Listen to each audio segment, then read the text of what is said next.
И какво става, пичове? Новият Halloween апдейт за тази година е тук. И наистина има много голям шанс да се върнем в Chapter 1.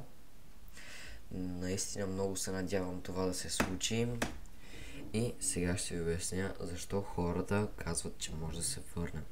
Както виждате, зад нас е ето тази машина, която пише на нея 2018-07-12. Тогава е бил пети сезон. И като цяло говорят абсолютно всички ютубъри и така нататък, че ще има един сезон, който ще бъде кратък в рамките на един месец. И в този един месец, първата седмица, ще играем първи сезон. Втората седмица ще играем втори сезон. Третата седмица ще играем трети сезон. Четвъртата седмица ще играем четвърти сезон. Пета седмица ще играем пети сезон.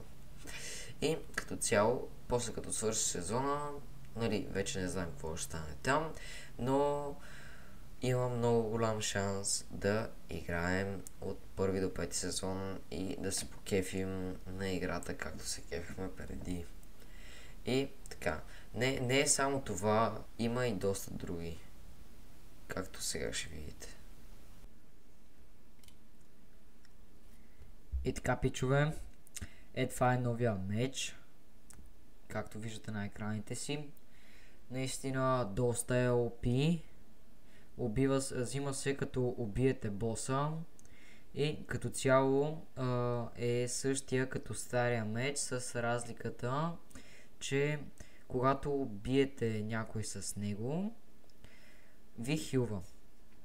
Добър е, аз го пробвах, наистина става. След което ново имаме тази метла. Тя е почти същото като рама, само че не летите толкова надалеч с нея, но плюса е, че когато искате да я махнете, просто цъкате ляв бутон на мишката или хикс на контролера и тя просто падате надолу, без да ви взима full damage, което е доста добре, тъй като при рама не може да се махне и много често умираме във въздуха. И третото нещо е ето тази помпа, която е подобна на старата, която беше с скоп. В смисъл, от доста далече може да биете демидж с нея, но е с един патрон и той е някакъв шип, но доста ме кефи дизайна и с тези пръсти, които има отстрани. И четвъртото нещо е, има бомбони навсякъде по мапа, както на всеки Хелоуин, от които бомбони имаме за Shield да ви хилва, за Light и така нататък. Наистина апдейта е доста готин, може да влезете в играта и да го разгледате. Това беше от мен. Ако ви е харесал клипът, може да оставите по един лайк и да се абонирате за канала с камбан. Чао, чао!